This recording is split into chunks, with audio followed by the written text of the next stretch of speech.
Today we are going to have a presentation about our open grant programme, Get Active, Get Involved. And I'm Joanne, I'm the Grants Manager, and I'm going to take you through this today. This webinar is going to cover kind of a few points, so I'll just go through those kind of quickly, what you're expecting.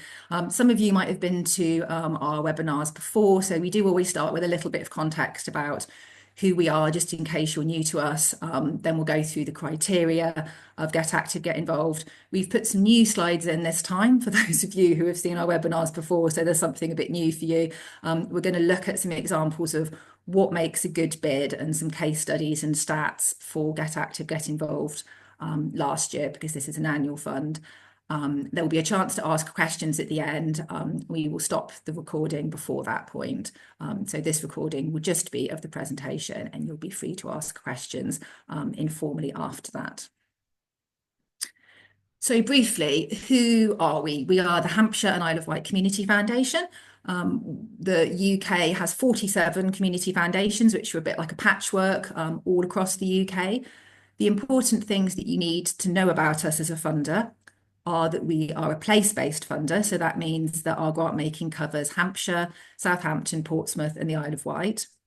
We manage lots of grant programmes from a wide range of donors. So today we're talking about Get Active, Get Involved, but we will have other funding opportunities coming up through the year. And we will talk about how you can find out about those opportunities and access those later in this presentation. The third point is that we support grassroots community organisations. So what we mean by that term grassroots is that we tend to support smaller local community organisations. So we do make grants to organisations that might be volunteer-led and not necessarily have staff. We might make organisations to newer, smaller community organisations. So that's quite often the demographic of organisations that we support. Our core aim is to tackle poverty and inequality. And again, I've got some slides in a minute talking about those kind of themes that we aim to tackle with our grant making. In terms of the scale of our grant making, in 2024, we categorise our grant making in calendar years. So from January 24 to December 24, we made around 250 grants, totalling just over £1.1 million. So I introduced myself earlier. I'm Joanne, the Grants Manager. We have got a really small part-time team within the Community Foundation. So the other person that you will come across very frequently if you're making a grant application or holding an active grant is Catherine, our Grants Administrator, who's on the presentation today, and many of you might also know Jackie Scott, who's our CEO. We have another couple of staff who help us with finance and our fundraising, our links with our donors, but we are a really small team. I mentioned a minute ago that a lot of our work tackles poverty and inequality. And in 2023, we decided that we were going to try and come up with kind of an elevator pitch almost around what our themes were. We make, as we said, 250 grants a year, and we wanted to think about helping people understand the themes that run across all of those grants.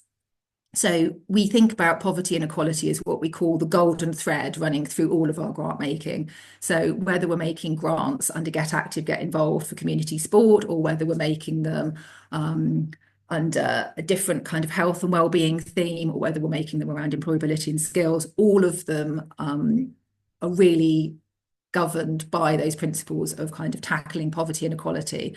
So it's useful when you're applying for your Get Active, Get Involved funding to think about questions such as reaching people who might be on low incomes, or reaching people who might feel isolated, or reaching people who might find challenges to sport, and always thinking about kind of how you're ticking kind of a poverty and inequality box in any bid that you make to us. The other themes that we cover throughout our work, and there's 5 others, are health and wellbeing, employability and skills, flourishing communities, which is our collective term for work that kind of connects and builds communities, crime and safety, and the environment. And for every grant programme that we open, one of those themes will be kind of the prevalent dominant theme. So for Get Active, Get Involved, you'll see on the left-hand side of the screen, you've got health and wellbeing in that big light blue box. That will tell you that health and wellbeing is the key theme for your Get Active, Get Involved bid. So as well as thinking about that poverty and inequality around how you're going to reach people who might be living hard and challenging lives, you're also going to have to be ticking that box around how your Get Active, Get Involved project will improve health and wellbeing for people. So Get Active, Get Involved is essentially around community sport and activity. So hopefully there's a nice synergy between that sitting within the health and wellbeing theme. We're going to move on to talk a little bit about that programme now, Get Active, Get Involved, and we're going to look at some of those basic logistics about how you apply. We're going to look at the criteria, and then we're going to pick through some examples of applications from last year, some kind of do's and don'ts around maybe putting in a bid. So in terms of the fund details, the fund is open at the moment. So it opened on the 15th of January. So that means you can go on, make an application. It will close on the 26th of February. So every fund that we have open always closes at midnight on the advertised day. So you have until midnight on the 26th. We unfortunately won't accept applications that are submitted after that date unless you contact us and we give you prior approval for that. So that is a hard deadline. We're not a funder that closes early. So I know that some funders, when they reach a particular quota of bids, have so many bids in, close. We will keep it open until February the 26th. So you have that long to apply. In terms of other timings for kind of when you would find out about whether you've been successful with the funding. Once you've submitted your bid, we go through several in-house processes where we'll do an initial shortlisting process, which means we kind of look at those that have kind of the strongest, best fit with the criteria. And then those that do have a good fit, we send out to assessment. So some of those assessments might be done by me in-house. And at busy times, we also have some lovely freelance consultants who help us with our assessments. So those assessments will be taking place likely through probably kind of March, beginning of April. So they may contact applicants who've got to that stage with any follow-up questions. We then take all of our assessed projects to a panel, and that panel for this fund is due to meet at the beginning of May. So they will make the final funding decision at the beginning of May, and then we will write out to you with that decision. So you will get an email notification saying whether you have been successful or not. So that's important for two reasons for you to know. A, that you won't get a funding decision until May. And secondly, that when you're thinking about the period of which you want the funding to cover, we are looking for projects, therefore, to deliver from May 2025 to May 2026. So it's a 12-month delivery window in which you can deliver the grant. If you are unsuccessful at that early stage of shortlisting, we will send out letters earlier. So if you don't make it through to panel through all of those stages, we will let you know earlier. And we think that that's obviously helpful for you in terms of your planning for the year to know sooner rather than later if you've not made it through to kind of a later stage of assessment. In terms of the size of grants that you can apply, this year, the grant programme is being advertised as grant size between 1,000 to 3,500. So as I said, that's to be spread over a 12-month delivery window. You don't have to deliver in each of those 12 months. So it could be that you're awarded the grant in May and that actually maybe you don't want to start the project until kind of June, July. That's fine. It may be that you actually finish at Christmas slightly earlier than the 12-month window. We are, and we'll go on to this in a minute, looking for work that isn't one-off and is sustained, but you don't have to have delivery in each of those 12 months. The geography for the fund covers all of our localities as a community foundation. So you can be based in and delivering work in Hampshire, Portsmouth, Southampton, and the Isle of Wight. If you've got questions about your location, maybe you straddle other localities or your national organisation, then do give Catherine and I a bell about that and we can talk through specifics. But essentially, the strongest bids and the ones that we're looking for are organisations which, going back to those early slides, are really kind of place-based local work. So we are looking for organisations which are place-based in and delivering work in one or more of those areas. Yeah, you don't have to be delivering in all of the areas. So for all of our open grant programs, we have what's called fund or program criteria, we refer to it as, and that means criteria that is specific to that grant program, and we're looking for your bids to meet. And we're going to go through those 3 criteria in a minute. So the first criteria is that your community organisation should show within your application that in some way, shape or form that you have some focus on that community activity and sport. So it could be that you've got aims to support, promote and engage your communities in sport and physical activity. Or we do have some organisations that are more kind of, say, community halls or community associations who might maintain community spaces such as playing fields, community halls, etc., where communities can come together to access games, sport and physical activity. So you don't have to be primarily a sports organisation. We will have lots of bids from organisations that are solely based around, say, football, cricket, hockey, etc. But if you are a community organisation doing other activities, we just want you to show that there is a key focus within your work around also engaging communities in sports and physical activity.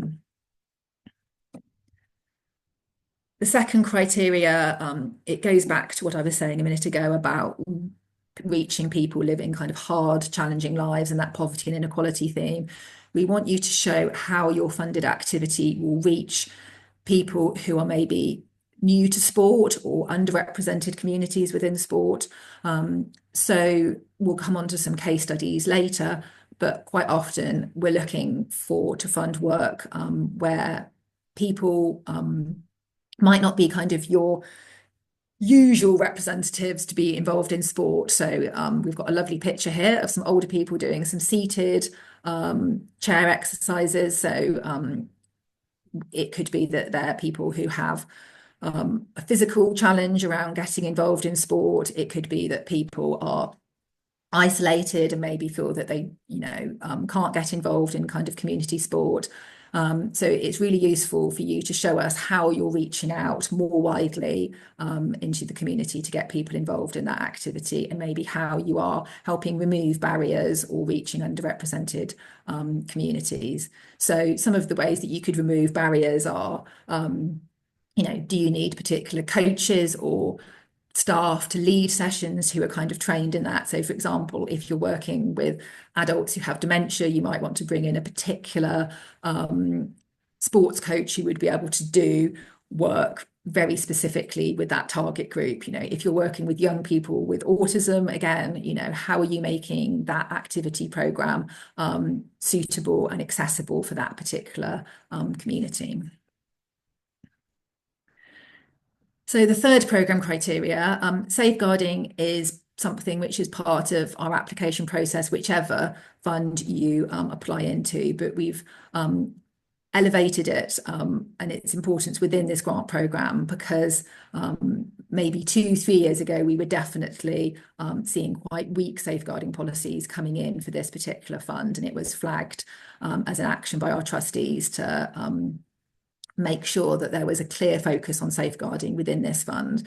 So one of the issues that we quite often have with sports organisations is that you might come under kind of the framework of a national organisation. So if you're running a local football club, it might be that you say, well, we're covered by an umbrella body such as the FA, or if you're a scouts group running something, that you might say we're covered by a scouting policy. So what we're looking for from your organisation is that if you are using a national policy, that you can show that that is locally adopted, locally reviewed, and that you have someone within your local organisation who leads and champions that safeguarding. So you can absolutely submit a national policy, but you need to at the beginning or the end of that policy footnote how you have adopted that locally. So going back to that example of a football organisation, it could be that you use a national policy, but at the beginning of that policy, you explain that your local committee has adopted that policy on the 1st of January 2024, for example, that you have a local safeguarding lead, e.g. Mr. Smith from the local area is your safeguarding lead, and that you have a process in place to regularly review that policy. For example, we will review that policy every 2 years, and that really helps us see that you're actively considering safeguarding at your local level, and it really helps us to evidence that safeguarding is something that is important in the work that you deliver. Again, if you've got questions about your specific circumstances around safeguarding policies, then do jump on the phone to Catherine and I. But as a general principle, yes, you must have a safeguarding policy, and it's great to show how that's locally adopted. So lots of people ask what essentially budget items can we fund, what can we get covered by this fund. So we're just going to run through a list of things. These headings next to the tick boxes are the headings that will appear on the pre-populated budget within the application form in this order, just to help you. So the first things that you can apply for are staff costs. So that could be full-time, part-time, sessional staff. So it could be that you've got an in-house project lead who leads some of your sessions, and you can pay for so many of their hours per week. You can do it on a pro rata basis. So if you only need 3 hours of that person per week for the project, you can charge 3 hours to the budget. It could be that you're bringing in some external expertise.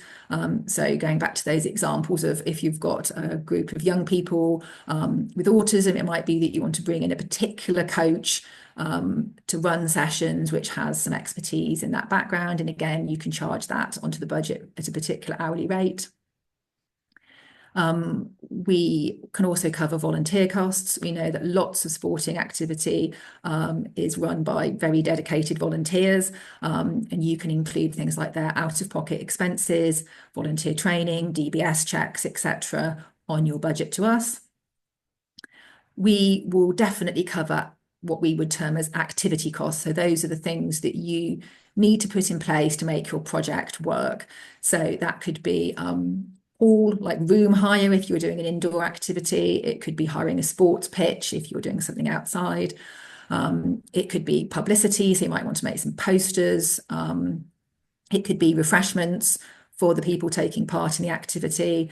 It could be that you need to think about transport costs, that maybe it's a barrier to people taking part if they don't have transport costs met, or maybe you need to put on a minibus, for example, to get people to particular areas.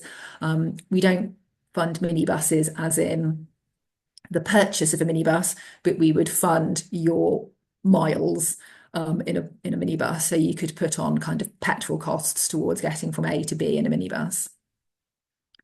We will also cover what we call core costs. So this would be part of an overall bid as opposed to you just putting in a bid for core costs.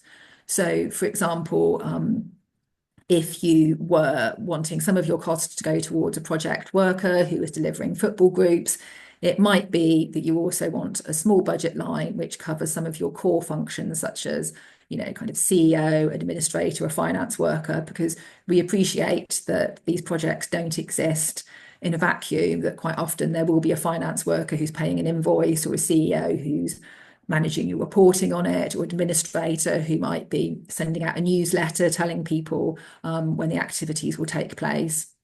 So we will consider a contribution towards that. People ask quite often what is an appropriate contribution. It's very difficult to make a generalisation, but as a rule of thumb, we would say you could probably look at around 20% of your overall budget sitting in core costs. That will obviously depend upon the size, complexity of the organisation, the makeup of your project, etc. So that is kind of a rule of thumb. And again, if you've got questions about that, you can obviously get in touch with Catherine and I. The final point touches on equipment. We're not a capital funder, and I'm going to come on to some exclusions later in these slides. We will definitely not fund individual items over £1,000. So we won't fund things like floodlights, rollers, mowers.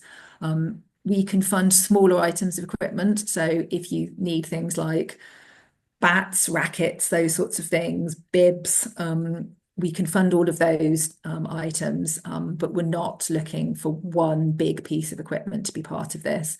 I tend to liken our projects to rather than our project funding things, it's funding people. So we're funding the activities that bring those people together and get those people active. And we know that small items of equipment might be needed for that, in that you can't have a football team without a ball. But we won't be funding the infrastructure necessarily that sits behind that. And the reason for that is that we are essentially quite a small grant funder. As we said, these grants are for 1,000 to 3,500. And we know that there are other sports funders who are better placed to fund bigger, chunkier items of equipment. And we're better placed probably to fund that community delivery that happens in those spaces. So this is, again, a list of some other things other than budget items that we won't fund. So going back to that idea of us being a place-based funder, we will not fund national charities where they can't demonstrate local independence. So we quite often have conversations with organisations such as Scouting Movement or organisations which have a branch structure. We will fund those if you can show that you've got a local committee, like a decision-making body, you've got your own local bank account and your own local governance. That's fine. Because then you will be a separate independent branch, but we won't fund a national charity that can't show that locality. As mentioned before, we will not fund large individual items of equipment or refurbishment work. This fund is only for work in Hampshire, Portsmouth, Southampton and the Isle of Wight. If your work can't show that it's happening in those areas, that will be an automatic exclusion. We will not fund one-off or infrequent events. So we definitely wouldn't fund something where you just said it's going to be a one-off tournament across the course of a weekend. That wouldn't be sustained enough for us. Quite often people say, if we were running stuff for 6 weeks, 10 weeks, would that be long enough? I think our response would be that you need to make a case for us showing that the work is sustained enough, that people are feeling part of that activity, people are feeling connected to that activity. I guess that you're thinking about what happens when that activity comes to an end. Will people be able to take part in other activities that are going on? A lot of our work is about making people feel part and involved in the community, including this funding. So we don't really want to fund things where people come to an activity, have a great time, and then it ends immediately. We do appreciate that this is only 1 year funding, and that there always will have to be kind of an end when our funding ceases. But within that funding period, we hope that people will be able to build those connections, skills, and get active and be involved in their community. The last point covers the fact that we will not fund any provision that is statutory or profit making. So the types of organisations which are eligible to apply are charities, companies limited by guarantee, KICs limited by guarantee, and constituted community organisations. So if you are a KIC, which is a community interest company, we will fund you if you are not limited by guarantee, not profit making, so not limited by shares. And we will ask, in the case of KICs, that you have 3 unrelated directors leading your organisation. Charities, there are very few restrictions on which charities will fund, because the charity, that's an established framework that we sign up to. And again, companies limited by guarantee, fairly safe ground. If you're a constituted community organisation, we are looking for you, again, to have a bank account, a management committee in place, and to be able to fulfil our requirements around policies. So we ask for an EDI policy and a safeguarding policy with all of the bids. If you're unsure about this structure of your organisation, then do get in touch with Catherine and I. Before you can get through to the application form on our website, you will be asked a quick 10 tick box set of questions which go through the type of organisation you are. So you'll have to tick to say whether you're a charity, company limited by guarantee, etc. If for whatever reason you're unsure about your organisation status, and that's a really good point to speak to us, because what we don't want is for people to apply and then actually find that they're ineligible, because we know how long it takes for people to fill in application forms, and we don't want to waste your time if actually you are going to be ineligible as an organisation. So we've pulled together some stats from 2024 when we last ran Get Active, Get Involved. I talked at the beginning about how we have lots of different funds that open during the year, and Get Active, Get Involved is an annual fund that we will run every year. It's linked to what we call an endowment pot, which means that it's one of our forever funds. So we've kind of got a nest egg of money, which gives us investment income to run this every year. So yes, as much as the stock markets can be, an investment can be guaranteed on, we hope that this will be an annual program that we run. So we can look back, therefore, and give you a little bit of guidance around what this looked like when we ran it last year. So we received 68 applications last year. As I explained earlier, we do an initial sift to look at which we feel most strongly meet the criteria. And we took 26 of those bids forward to assessment. The ones that fell out of the process at that point, it doesn't in any way, shape or form mean that they're not good bids doing good work. It really does mean that we have to sit and really finally look at what most strongly meets that criteria. So it is a really tough process that never gets any easier as a grants manager, because quite often you are having to remove from the process bids that are really strong, doing great work at that point. But there might just be others that are slightly stronger. We do provide feedback around why we don't take organisations forward, but yes, quite often it is quite minor points that we might be having to pick up on, because as you see, we're working with quite large numbers of bids and we can't take them all forward. We made 13 grants last year out of that initial 68 applications that came in, and that fully spent all of the funds that we had last year. So we completely spent out, and that was the maximum amount of grants that we could fund.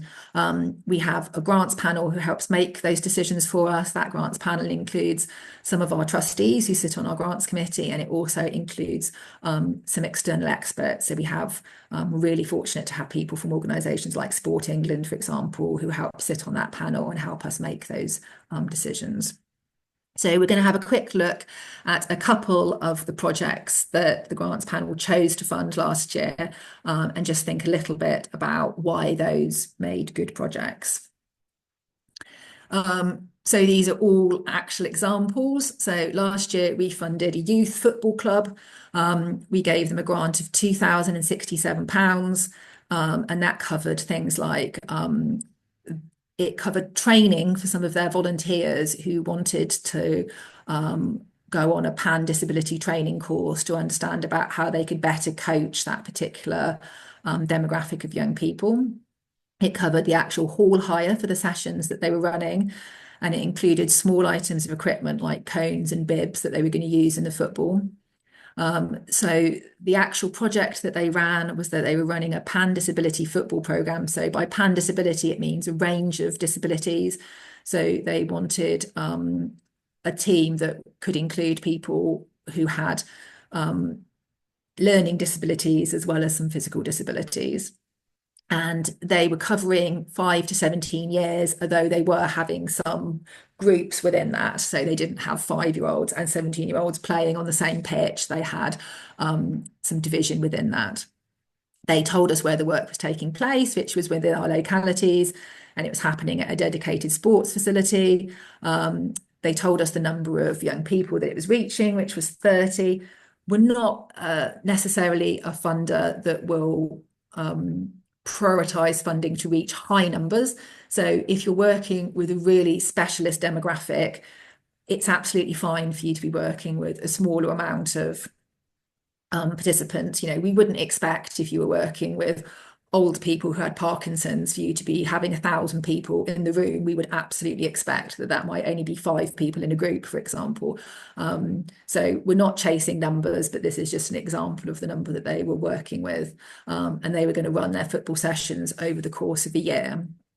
And I guess the things that the panel liked about it was that the application was showing that it was targeting those young people who face barriers to taking part in mainstream football clubs. The budget was showing how the grant would help them deliver that. So it was showing that they were actually accessing some training to upskill them about how to reach that community. And it was covering things like the venue hire to actually make that possible. And they had some great locally adopted safeguarding. The second example was it's a community organisation, so it was managing a community building, which a lot of our grants do come from. And within that building, they ran a whole range of different activities for the community. But the one they were asking for funding was about inclusive dance sessions for adults.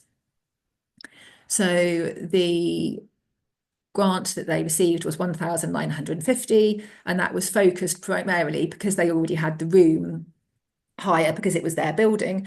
They focused the budget on bringing in some specialist sports instructors. So the funding was used to run dance sessions. They had a dedicated Monday evening slot, and they were targeting adults with learning disabilities. And they showed within the application how they had referral agencies and organisations which were able to kind of obviously signpost and feed people across to that activity. So again, the application was strong because it was targeting those who might face barriers to sports and keep fit sessions. The budget again showed how that grant would help that audience. For example, it was specialist coaches that they were bringing in. And again, they had some great locally adopted safeguarding. The third example was it's a community interest organisation, which a charity which was running support work for refugees and asylum seekers. They had identified that a lot of the refugees and asylum seekers that they were working with found it really hard to stay active and fit, and actually cycling was something that they were really interested in. Cycling also had this dual benefit, which is the cherry on the cake for this group, and that it helped them get around in a cheap and efficient way so that they could get to shops, various meeting points, etc. So they had a 3,500 grant for staff costs to lead those sessions. So they were teaching the refugees and asylum seekers to ride their bikes, ride safely. So it's kind of a bit like a road safety course. Like a cycle proficiency type setup. And it was also covering how to maintain their bikes and small items like helmets, cycle maintenance, etc. They did already have funding for bikes, so they weren't asking for that from us. So again, the project was successful because it was targeting those who face barriers to be active. And it was showing again, in a very tangible sense, how that grant would help. It was providing that kind of coaching for those participants, safety items like bike helmets. And again, they had some great locally adopted safeguarding. So that's just 3 of the 13 that we funded last year. We are looking as an organisation to go on to 360 giving, which some of you may be familiar with. It's a kind of a national database, as it were, where funders can upload their grant making for the year. So we are in the process of looking to join 360 Giving. So hopefully in the future, you will also be able to access lots of information about the grants that we make on that. This slide looks at some of the things that we can't fund. We've covered some of these before, but it's worth reiterating because as we said before, it's really heartbreaking when we see that someone has put a lot of time into an application and we know it's going to get a rejection letter immediately because it's covering some of the things that we definitely won't fund. So we won't fund things. That first picture was meant to be a ride-on mower. We won't fund things like rollers, mowers. The second picture is denoting kind of car parking tarmacking of areas. We quite often have people say, you know, we want accessible parking. Can we tarmac our car park or put out bollards or signage outside? We can't cover that, unfortunately. The third picture is around kind of grounds maintenance. It's not something that should form a key part of the project. Sometimes we have, as part of a wider project, allowed people some capacity to put kind of white lines if it's clearly like a football project where you're going to need it, but it shouldn't be the focus of your project. The focus should be that it's a community football project, and a very small part of that might be drawing some white lines on the pitch. The third one is to note kind of changing rooms, clubhouses. We can't fund those sorts of things as well. So we won't do refurbishments, we won't do building work, we won't do furniture. Yeah, so it's about the activities that happen, bringing people together for sport as opposed to that infrastructure that sits around that. One of the things we did want to touch on really quickly in tandem with the Get Active, Get Involved funding is that we have another endowment pot of money, which is called Michael Austin Harlick.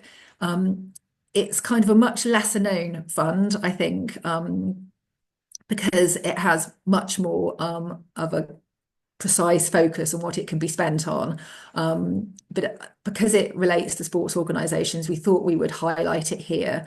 So the aim of this grant programme is to be providing funding that can cover the cost of sporting awards for work with young people within that particular age band. So the terms of the criteria, and this is a fund, this is a legacy fund that we've inherited, so we haven't written this criteria. The grants available are to help with the purchase of challenge cups, shields, medals for leagues and open competitions. So the things that are not eligible in terms of sporting awards are for internal club competitions or for participation. So if you're part of a wider league where you're presenting cups at the end of it, that does fit. If it's just something that you're doing within your organisation or for participation, that won't fit. The grants are between £200 to £1,000, and again, for not-profit organisations. And unfortunately, this particular terms of this fund don't cover the Isle of Wight. So we will only cover organisations in Hampshire, Portsmouth and Southampton. This grant programme is open now. It opened in January. This doesn't have set closing dates. We actually work with a small online panel who help us with this one. And we kind of batch up the applications. Is it generally on a monthly basis, Catherine, I think? The end of each month. Yeah, so it's kind of a rolling programme, we would call it. So at the moment, we've got a good amount of money in the pot and we're not envisaging necessarily running out automatically, but that fund will close when the funding obviously is fully spent. So yes, you can basically go online, apply for that at any time during the year when funds are still available. It's a slightly different application form because it is smaller funding. So if you're familiar with what we'd call our kind of large open programs grant application form, this one is hopefully slightly simpler, slightly different. So yeah, if you are a sports organisation which are involved in, yes, leagues, open competitions, it might be worth having a look at that because it's a really great way to cover off kind of those shields, cups, medals, etc. This Michael Austin Harlick Fund won't cover all of the other things that I've talked about. So, as I said, it is very pinpoint specific around just shields, medals, challenge cups. These last couple of slides just cover some of that kind of how to get in touch with us information. As I said earlier, we open different funds throughout the year on our website, which is their HIWCF.com. We have a grants tab at the top of the page, and if you click onto that grants tab, it will give you options to look at grants for organisations or grants for individuals. If you click onto grants for organisations, which all of these sit under, it will give you what we call our grants calendar for the year. So it will show month by month what's opening. So we've got Get Active open at the moment, but we will be opening projects for the New Forest. Our Charles Burnett Memorial Fund, which covers the New Forest, will be opening in March. And we will be opening funds for the Isle of Wight and Portsmouth, probably later in March, early April as well.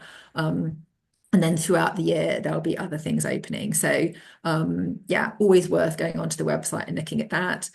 If you would like to get grants alerts rather than having to keep popping onto the website, there's a subscribe button on our website. So you can click that, you can fill it in to say we have various various newsletters. So you can click to say which newsletter you would like to sign up to.